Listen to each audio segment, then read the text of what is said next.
இன்னைக்கு பாமகவில் என்ன பிரச்சனைன்னு கேட்குறீங்க. இந்த கட்சியை உருவாக்குறதுக்கு பல்வேறு ஆண்டு காலமாக கஷ்டப்பட்டு உருவாக்குனர் ராமதாஸ். அந்த கட்சியை வழிநடத்துகிற ஒரு பக்குவமும் அந்த தலைமை பண்பும் அவருக்கே உரியது. இன்னைக்கு அவர் கூப்பிட்டா ஆயிரக்கணக்கான மக்களும் லட்சக்கணக்கான மக்களும் இன்னும் லட்சோதி லட்ச மக்களும் அவர் பின்னாடி போயிட்டு இருக்காங்க.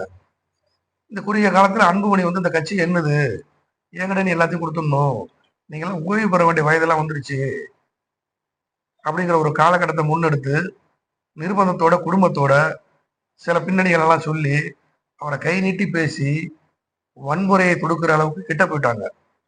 அப்பதான் ராமதாஸ் வந்து தன்னோட பழைய காலங்கள் 1984 அவர் எப்ப கட்சி ஆரம்பிச்சு சங்கத்தை ஆரம்பிச்சு அந்த வன்னிய மக்களுக்காக எப்படிலாம் செயல்பட்டாரோ அந்த மக்களுக்காக இன்னும் நான் செயல்பட போகிறேன் ஒரு செய்தியை சொல்லிட்டு என்னோட சொத்துக்களும் இந்த வன்னிய அறக்கட்டளைக்காக நான் சம்பாதிச்ச சொத்துக்களும் இந்த மக்கள் மேல வச்சிருக்க நான் பற்றுகளும் எல்லாத்தையும் இந்த மக்களுக்கே நான் கொடுப்பேன். இந்த மக்களுக்கே நான் கொடுக்க போறேன். என் மேல நீ எப்ப நீ வன்முறைக்கு நீ தொடங்க ஆரம்பிச்சிட்டியோ என் சொத்தும் நான் சம்பாதிச்சதும் என் மக்களும் என் மக்களோட வாழ்ந்து என் சொத்தெல்லாம் கொடுக்க போறேன்னு சொல்றாரு. அதோட மெயின் புள்ளியா அவரை என்னென்ன தவறான கட்டங்கள் கட்டணுமோ அவரை எப்படி அடுத்த ரீதிக்கு கொண்டுட்டு போய் சத்தம் போடாம என்னென்ன செய்யணுமோங்கிறது உங்களுக்கு புரியும். அது என்னன்னு அதெல்லாம் சேர்த்துக்கு ஏற்பாடு பண்ணிட்டு இருக்கார் அன்புமணி ராமதாஸ். காடு வெட்டு குரு தன் உயிருக்கு போராடிட்டு இருக்கிற நிலை, அதாவது விழுப்புரம் கூட்டத்தை முடிச்சுட்டு வர்றப்ப அந்த வாகனத்துல வரப்ப ஒரு மூச்சிறப்பு ஏற்படுது. அப்ப அவர் நிப்பாட்டி ஒரு சும்பு தண்ணி கொடுக்குறாங்க. குடிச்சதுக்கு அப்புறம் நிலை ரொம்ப மோசமா போகுது. அந்த நிலைக்கு பிறகு மருத்துவரை தொடர்பு கொண்டு போன்ல பேசி ஒரு சில சிகிச்சைகள் முடிஞ்ச பிறகு மறுநாள் காலையில் அங்க போறாரு. ஐயா, இந்த மாதிரி என்னோட நுரையீரல் பிரச்சனை இருக்கு, எனக்கு முன்னையில இருந்து இது தெரியும், உங்களுக்கு சொல்லியிருக்கேன், நான் ஆபரேஷன் பண்ணணும், வெளிநாட்டுக்கு போகணும்னு ஐயாட்ட போய் சொல்றாரு. குரு, நீ சிங்கப்பூர் போய் செலவு பண்ண அளவுக்கு காசு இருக்கான்னு கேட்கிறாரு ஐயா. அப்ப அவர் கோச்சிக்கிட்டு என்ன பண்றாரு, என்ன போய் இப்படி கேட்டீங்களான்ட்டு கோபமா போறாரு. ஆனா ஐயா அதுக்கு முன்னாடி அதுக்கான தொகையெல்லாம் ரெடி பண்ணிட்டார். இவர் சிங்கப்பூர் ராஜ்யத்து போறதுக்கு எல்லாம் வேலையும் செஞ்சுட்டாரு.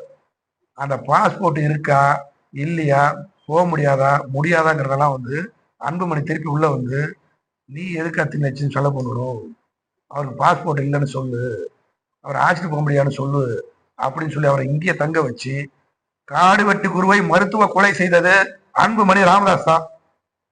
இது வருங்காலத்துல ராமதாஸே சொல்லுவார். இதனால தெளிவா பதில் சொல்லுங்க. காடு வெட்டி குருவை மருத்துவ கொலை செய்தது அன்புமணி ராமதாஸ் தான்.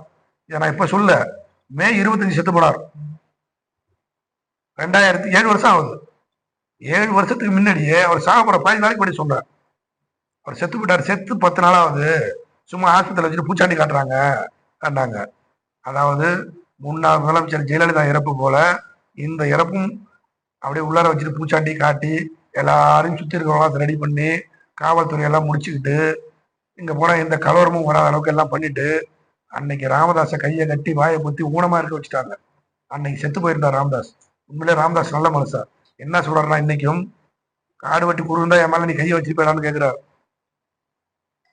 காடு வெட்டி குரு இருந்திருந்தா என் மேல உன்னால கையை வைக்க முடியுமாங்கிறார்.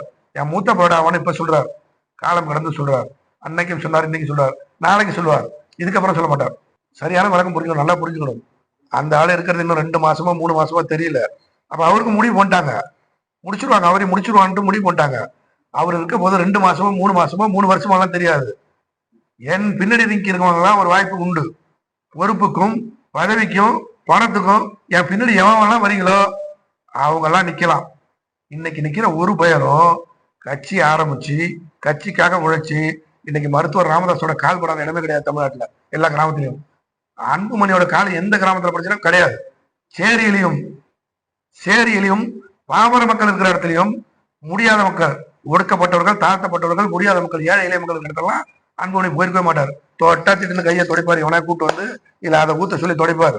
ராமதாஸ் அப்படி இல்ல. அந்த வீட்டு வாசல்ல உன் பணத்தை தூக்க முடியலன்னா நான் தூக்கண்டா அந்த பணத்தை தோல்ல சுமந்தவர். அந்த பழைய நிலைமைக்கு திரும்பி வந்திருக்காரு ராமதாஸ். அதனாலதான் நான் அதை பேசுறேன். இப்போ அன்புமணி வந்து சிறு வயதிலேயே வந்து கேபினட் மினிஸ்டரா பொறுப்பு வாங்கி வந்து தவறு அப்படின்னு சொல்லியிருக்காரு. இந்த நிலை வந்து இந்த போராட்ட பிரச்சனையை முடிச்சு வைக்கிற வகையில முகுந்தன் வந்து அவரோட பதவி ராஜினாமா பண்றதா அறிவிச்சிருக்காரு. நல்ல விஷயம், நீங்க கேட்ட சரியான விஷயம். காடு வெட்டி குறுக்கே அந்த நிலை, ராமதாஸோட நிலை என்னங்கிறது இறைவன் முடிவு பண்ணுவார். அவரை யாரும் செய்யல முடியாது.